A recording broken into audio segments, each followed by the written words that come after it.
el versículo 15 dice, no beberá vino ni sidra y será lleno del Espíritu Santo, aún desde el vientre de su madre, y hará que muchos de los hijos de Israel se conviertan al Señor de ellos, e irá delante de él con el espíritu y el poder de Elías, para hacer volver los corazones de los padres a los hijos y de los rebeldes a la prudencia de los justos, para preparar al Señor un pueblo bien dispuesto. Entonces aquí se habla de este hijo que dice que va a ser llamado Juan, ¿ya? Y este nombre también es importante, mi hermano, ¿ya? Y sería bueno que ustedes también lo anotaran. Juan. Juan es un nombre que eh,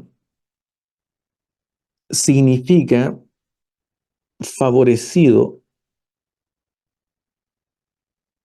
por Dios.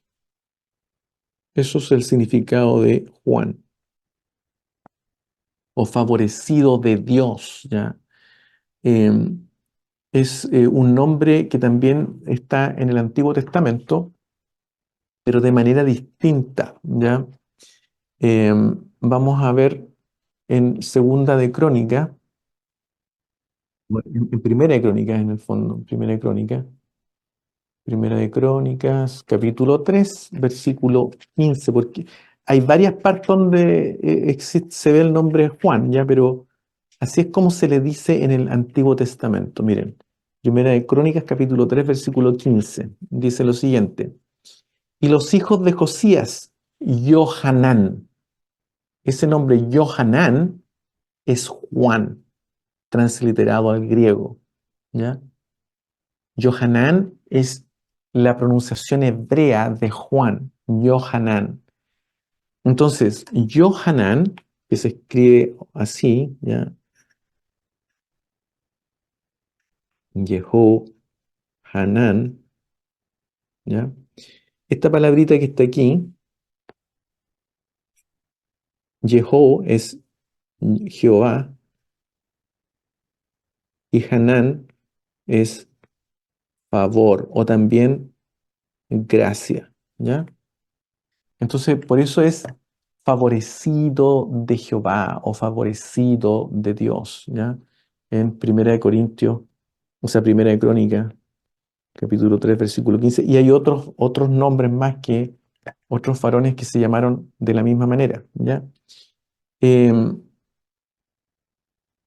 Así es que eso tiene que ver con el nombre Juan, favorecido de Dios o favorecido por Dios. O sea, aquí está hablando, mis hermanos, si ustedes, si nosotros pensamos y a lo mejor especulamos un poquito en base al nombre, estamos hablando cómo Dios aquí, a través de Juan, empieza a mostrar gracia, ¿ya? Gracia. Y luego con Jesús muestra salvación, porque así eso significa Jesús, salvación de Dios, o Dios salva, ¿ya? Salva de los pecados, ¿ya? Entonces, es como que a través de Juan expresa su gracia, a través de Jesús expresa la salvación de Dios, ¿ya? Y nosotros sabemos que la salvación es por gracia, ¿ya? Entonces, es bien bonito como uno pudiera, digamos, vincular todo esto que está ocurriendo acá, ¿ya? Y acá dice también, no beberá vino. Ah, otra cosa importante que también hay que mencionar aquí es que en el último libro del Antiguo Testamento, en Malaquías, ya, que en el fondo es el último profeta, el último de los 12 profetas menores, él justamente predice en el capítulo 4, versículo 5. Usted puede leer todo eso, yo no lo voy a leer todo, pero dice: he aquí yo os envío al profeta Elías. O sea, Malaquías está hablando de que tiene que venir Elías. Y aquí el ángel está diciendo que este es el Elías, ¿ya? Que viene. ¿Mm? Pero aquí hay hartas cosas que uno pudiera mencionar y extraer, ¿ya? En primer lugar, Elías era poderosísimo en milagros, mi hermano, pero poderosísimos, ¿ya?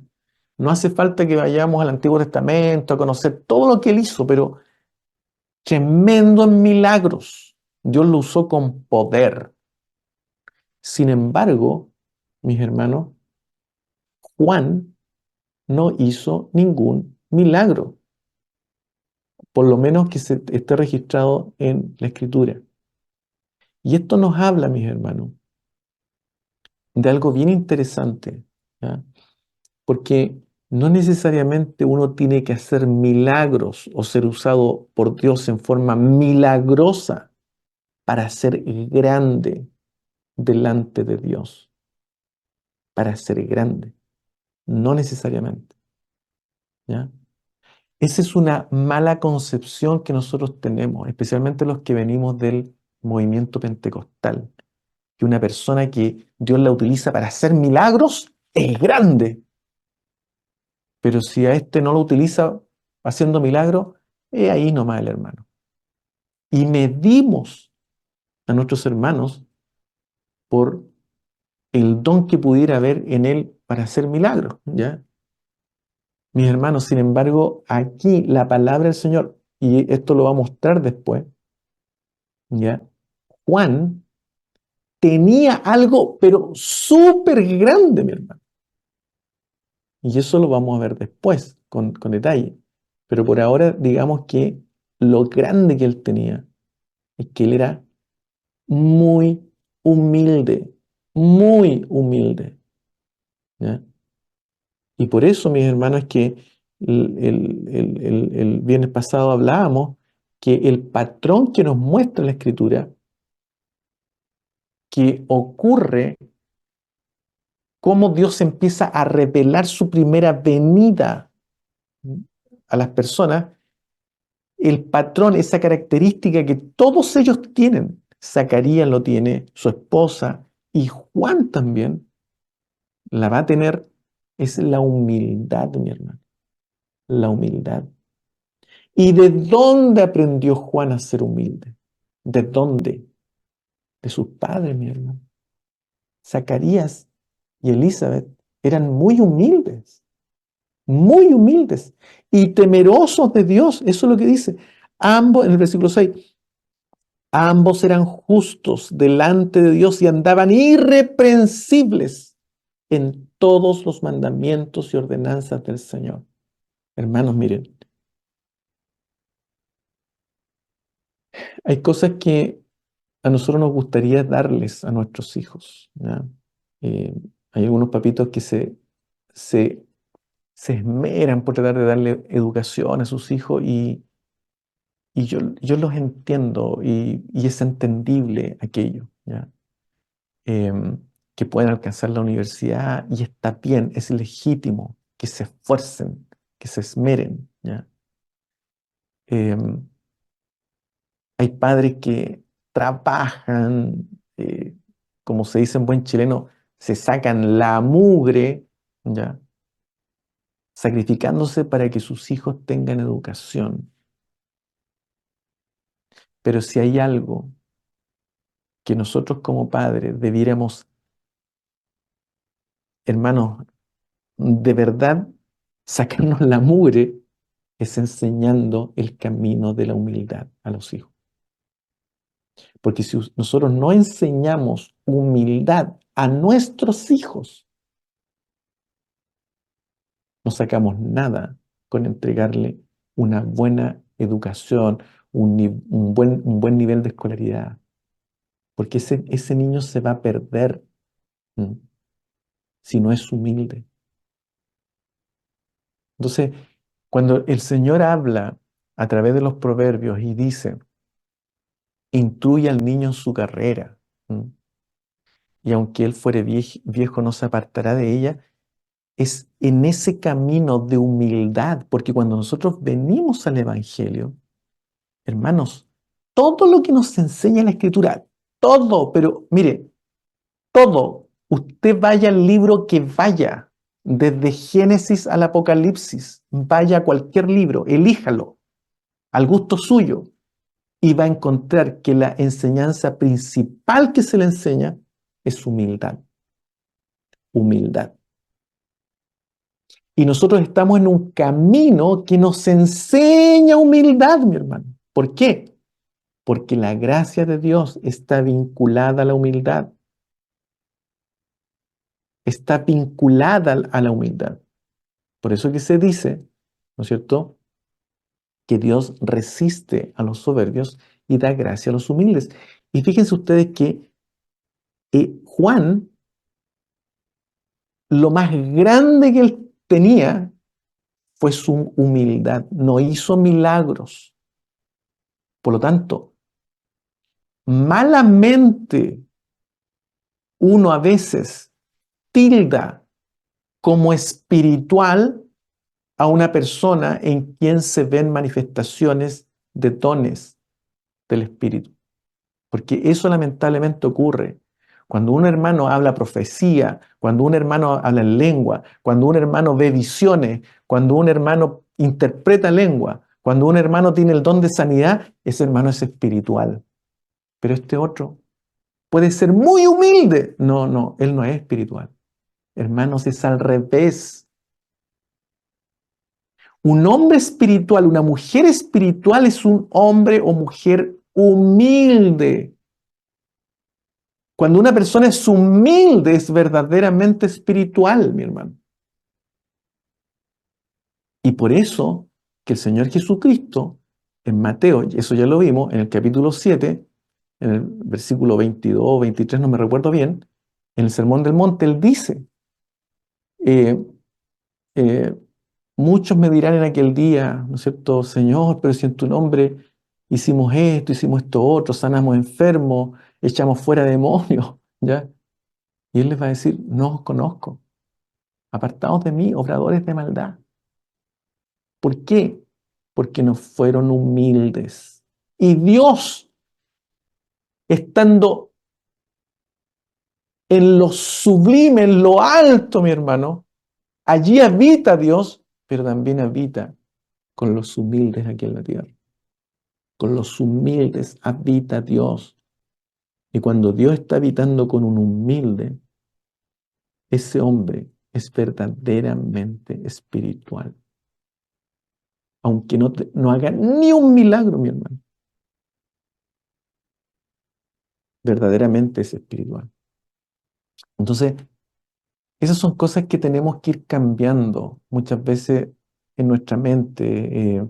Son cosas que uno va aprendiendo y es importante que vayamos cambiando, porque uno a veces piensa, Señor, dame dones, porque quiero ser espiritual. No, espiritual es ser humilde, mi hermano. Eso significa ser espiritual, ¿ya? Bueno, este varón era humilde y vemos el ejemplo de sus padres. Entonces, nosotros como padres tenemos una gran responsabilidad, mi hermano, para que nuestra generación, las generaciones que vienen de nosotros, sean verdaderamente humildes. Y muchas veces nosotros los padres cometemos errores, porque como nosotros llevamos una vida tan limitada cuando éramos pequeños, éramos pobres, ¿ya? Nuestros padres no tenían cosas que darnos. Nosotros ahora caemos en el error de decir, bueno, mi padre no tenía cómo darme esto, esto, otro, así que yo ahora como tengo harto, le doy nomás a mi hijo. No, mi hermano, es el peor error que está cometiendo.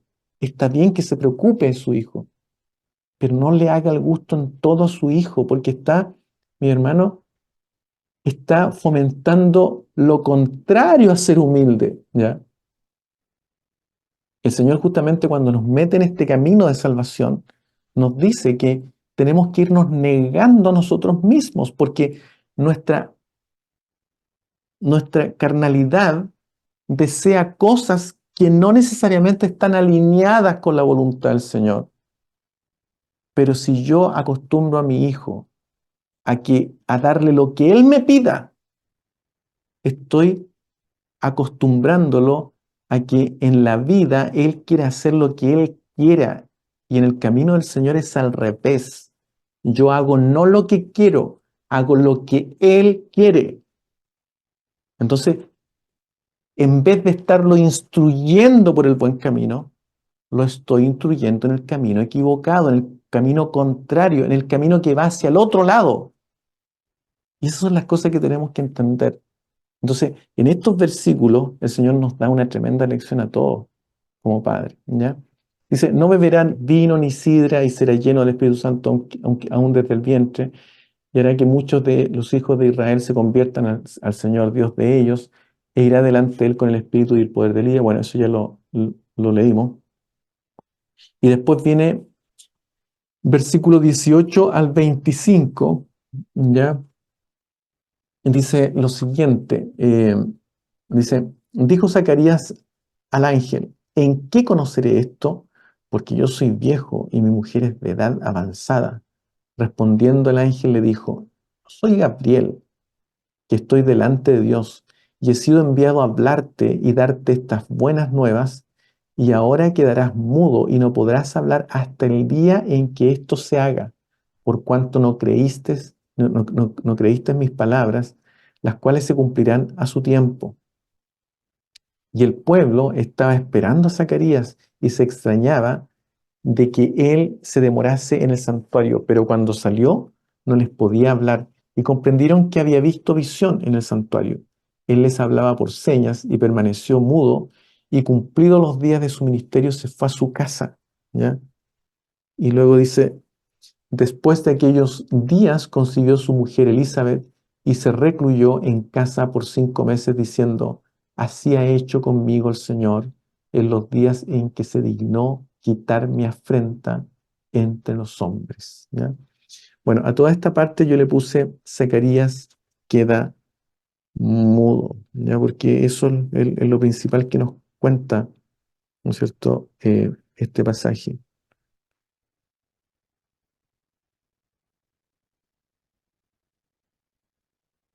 Pero obviamente hay hartas cosas interesantes y preciosas que nos muestra ese pasaje, ¿ya? De el versículo 26 al versículo 38. El anuncio de la concepción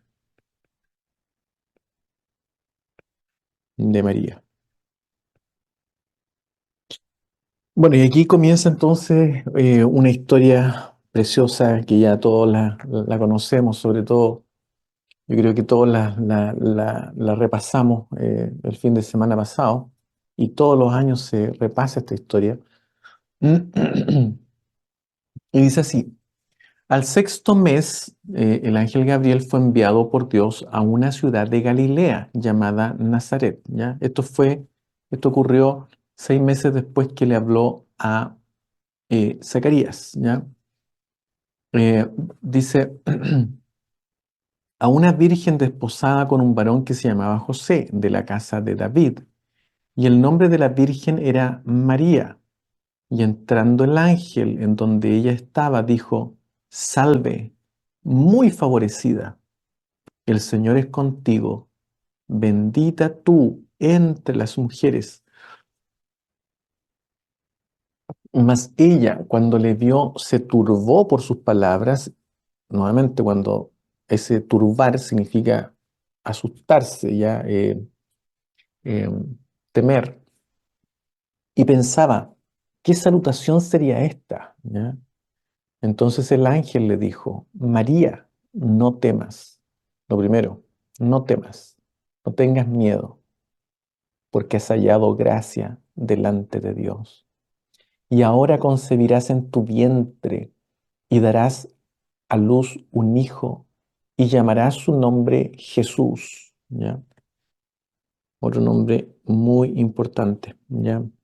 Que nunca se nos olvide este nombre, Jesús. Jesús, Jesús es la transliteración de Yehoshua, ¿ya? Nuevamente, Yeho,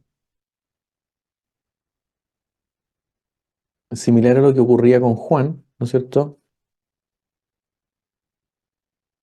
Yeho, este Yeho que está aquí, ¿no es cierto? Tiene que ver con Jehová. Y este Chua es el verbo salvar, ¿ya?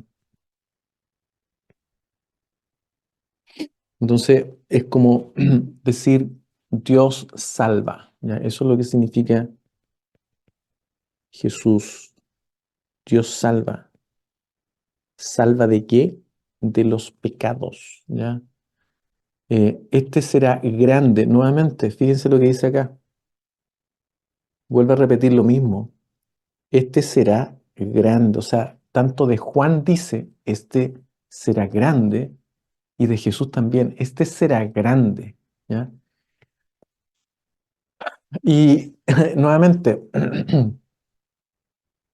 eh, esta grandeza tiene que ver con la humildad, ¿ya? Será grande.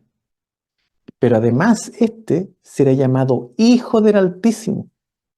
Y el Señor Dios le dará el trono de David, su padre, y reinará sobre la casa de Jacob para siempre, y su reino no tendrá fin. Ya. Esto, mi hermano, yo sé que ustedes lo escucharon en todos los sermones de Navidad, pero esto, mis hermanos, es algo que usted y yo tenemos que siempre mantener en nuestro corazón. Jesucristo, ¿ya? Jesucristo es grande, Hijo del Altísimo, eh, Rey, ¿ya? Hijo de David, y reina para siempre, y su reino no tiene fin, continúa. Y hoy es nuestro Rey. Y eso tenemos que siempre mantenerlo en mente, mi hermano. Eso es fe. En eso consiste tener fe. Eh, Esto lo acepto por la fe y confío en mi Rey, confío que Él es mi Rey. Súper importante, mi hermano, esto que está aquí. ¿Ya? Bueno, podríamos ahondar un poquito más, pero no vamos a dejar hasta ahí. Dice, entonces María dijo al ángel, ¿cómo será esto? Pues no conozco varón. Respondiendo al ángel le dijo, el Espíritu Santo vendrá sobre ti, y el poder del Altísimo te cubrirá con su sombra, por lo cual también el santo ser que nacerá será llamado Hijo de Dios. Y he aquí tu pariente Elizabeth, ella también ha concebido hijo en su vejez, y este es el sexto mes para ella, la que llamaban estéril, porque nada hay imposible para Dios. Mire qué linda esto que nos habla aquí. Y esto que está aquí, cuando dice, y he aquí tu parienta Elizabeth, ella ha concebido en su vejez, aquí le está entregando una señal, ¿ya? Y este es el sexto mes para ella, la que llamaban estéril. O sea, el Señor le está indicando a María lo que va a ocurrir con ella, algo imposible para el hombre. Y ella ya se lo está cuestionando. ¿Por qué? Porque ella no ha conocido varón. ¿Ya? Y se pregunta, ¿cómo esto puede ser posible? Y el ángel le dice, esto es lo que va a ocurrir. ¿Ya? Así va a ser. Y mira, como señal, tu parienta Elizabeth también ha concebido en su vejez. ¿Ya? Ella, que era estéril, ha concebido. ¿Por qué? Porque no hay nada imposible para Dios. Hermano, esta palabra que está aquí me llena, esta expresión. Que nada hay imposible para Dios, nada, mi hermano. Qué expresión más linda que nos llena de fe, mi hermano. Nada, Nada hay imposible para Dios, mi hermano. Nosotros a veces nos ponemos un montón de paredes, de obstáculos, de imposibilidades, nos llenamos la cabeza, nos miramos nuestras capacidades y confiando en ellas decimos, no, esto no es posible para mí. Pero Dios dice, para Dios no hay nada imposible, mi hermano. Nada. Y esto es algo bonito, mi hermano. Y ojalá este nuevo año que se inicia, cuando ingresemos a este nuevo año, al año 2024, el 1 de enero, usted le ofrezca en oración esta expresión al Señor. No hay nada imposible para ti, Señor. Y por eso yo quiero servirte y entregarme con todo mi corazón, con todo mi ser, reconociendo las limitaciones de mi vida, de mi ser, de mi mente, de mi inteligencia, de mis recursos. No tengo, quisiera tener mucho, pero no lo tengo. Pero yo sé que no hay nada imposible para ti. Yo quiero entregarme a ti, Señor, este año. Quiero servirte. Quiero ayudarte a expandir tu reino, Señor. Úsame porque yo soy tu agente, yo soy tu embajador, tu embajadora.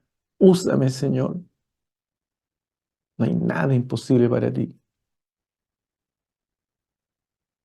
Y lo más bonito es la obra que Él está haciendo en su vida, mi hermano.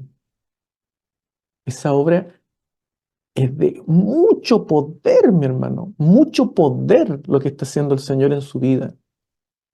De hecho, Pablo equipara el poder de la creación y dice que el poder que el Señor usó para resucitar a Cristo de entre los muertos fue mucho mayor que el poder que Él usó en la creación. Y dice que ese es el poder que está actuando en usted y en mí. No hay nada imposible para Dios. Aunque nosotros nos miramos alrededor y vemos nuestras circunstancias y nuestras circunstancias nos dicen lo contrario, pero para Dios no hay nada imposible, mi hermano. Y eso fue lo que ocurrió con esta mujer, María, Elizabeth, con estas dos mujeres. Y aquí el Señor el otro día me hacía meditar en esta frase que es súper importante. Y también le pido que usted la anote aquí. Salve, muy favorecida. Esa frasecita muy favorecida significa, mi hermano, eh, llena de gracia, porque esta palabra que está aquí, favorecida, esta palabrita que está aquí, tiene que ver con otorgar gracia, ¿ya? Eso es lo que significa literalmente esa palabra, otorgar gracia. Entonces, le dice, muy favorecida, muy llena de gracia eres tú. ¿Por qué? Porque el Señor es contigo. El Señor es contigo. ¡Qué gracia más grande! El Señor es contigo. El Señor es contigo significa que Él está contigo. Él está contigo. Él está conmigo. Por eso se le llama Emmanuel, Dios con nosotros. Dios es contigo, Dios es conmigo, Dios está con nosotros. Dios que habita allá arriba, ahora personalmente habita con nosotros, mis hermanos. El Señor es contigo. Y por eso le dice, bendita tú entre las mujeres. Y esta palabra bendita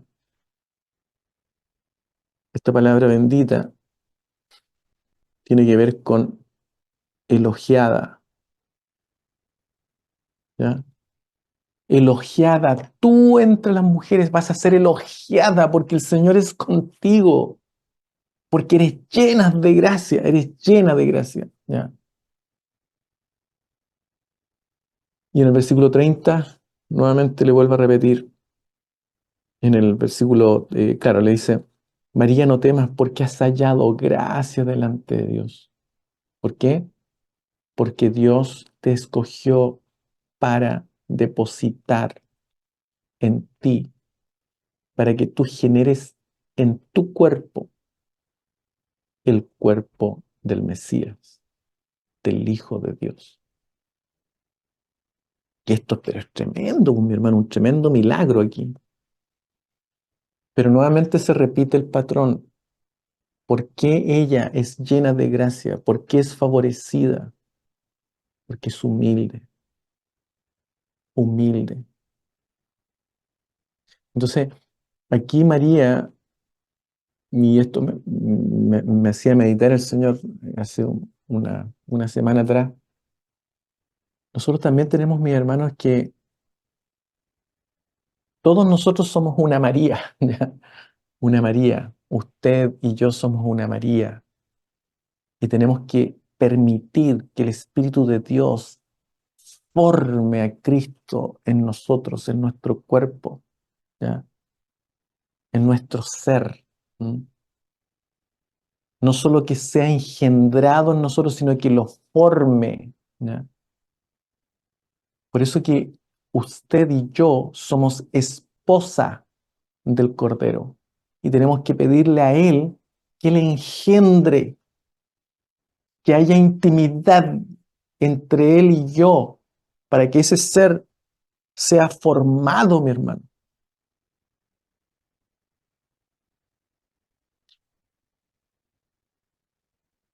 El Señor cuando venga en su segunda venida, nos va a venir a buscar admiradores, mi hermano, porque admiradores de Cristo hay muchos, pero Él va a venir a buscar discípulos, y los discípulos de Él son aquellos en los cuales está siendo formado Cristo interiormente. ¿Pero por qué? Porque hay humildad. Y cuando hay humildad, hay gracia al Señor. Y cuando hay gracia al Señor es porque el Espíritu de Dios está actuando con poder, con fuerza dentro de ese ser, dentro de esa persona. ¿Mm? Entonces, ¿qué ejemplo más bonito nos entrega María? Y mire lo que dice acá María en el versículo 38. Entonces María dijo, he aquí la sierva del Señor, hágase conmigo conforme a tu palabra. Mire qué expresión más humilde, mi hermano. Qué expresión más humilde. María iba a ser avergonzada, mi hermano, y de hecho lo fue. De hecho, esto turbó a José, eso lo vamos a ver más adelante. Lo turbó, mi hermano. Pero ella no le importó ser avergonzada. Que se haga conmigo conforme a tu palabra. ¿Cuántos de nosotros, mi hermano, estamos dispuestos a esto? Ya no importa que sea avergonzado, no importa que me pase lo que sea, pero quiero hacer tu palabra, quiero cumplir con tu voluntad. Son pocos, mi hermano. No, no servimos a Dios así, pero de corazón, mi hermano. Esta mujer está entregada a Dios, pero de corazón. Es un tremendo ejemplo que nos da. De hecho, delante venía conversando porque, bueno, veníamos, hemos venido viajando toda la noche de visitar a nuestra hija en un lugar que queda lejos de acá, como a 10 horas manejando. Y una de las cosas que conversaba con mi esposa era, eh, ¿cuántos de nosotros estamos dispuestos a sacrificar todo por la palabra de Dios, mi hermano? Por, por seguir la palabra de Dios. Son pocos, mi hermano. Y eso nos dice una cosa, que si nosotros hubiéramos estado en los zapatos, tal vez, de María en aquella época, tal vez la vergüenza nos habría dicho, no, no, no, no, no, no, prefiero pasar, no, yo paso. Sin embargo, María dijo, es aquí la sierva del Señor, aquí estoy, soy tu sierva, hágase conmigo conforme a tu palabra.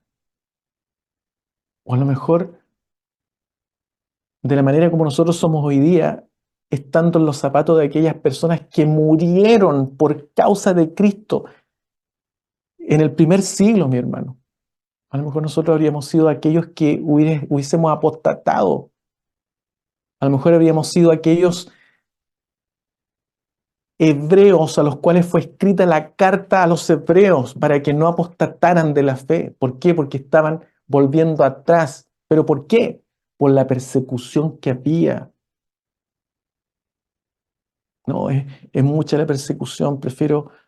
Mejor volvámonos al judaísmo, si total, Dios va a entender que igual le estamos adorando a Él. Y el escritor le dice, no, no lo hagan, no lo hagan, no vuelvan atrás. Entonces, en este nuevo año, ojalá que tengamos en nosotros ese deseo de, Señor, no importa que me avergüencen, no importa lo que digan de mí, no importa que me desprecien, no importa que no me miren, que no me saluden, que ya no me consideren más amigo, hermano, no importa, pero quiero hacer tu voluntad, quiero cumplir con tu palabra, Señor. Eso es lo que quiero hacer. Esos son los discípulos que el Señor viene a buscar, no admiradores. Lamentablemente, las iglesias están llenas de admiradores, mis hermanos. Es lamentable.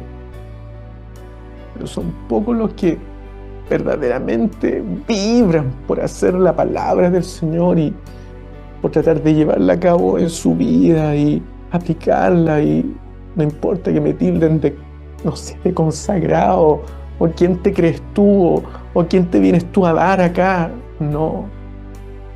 Quiero hacer lo que la palabra del Señor me dice, porque el Señor me dio el privilegio de venir a vivir a este mundo. El Señor, a usted también, el Señor le dio el privilegio de venir a vivir este mundo. Eso es gracia de Dios. Y tenemos una sola vida. No podemos malgastarla en las cosas que nos parecen deleitosas en este mundo. Una sola vida. Entonces el Señor nos ayude, nos bendiga, y podamos decir lo que dijo María en el versículo 38.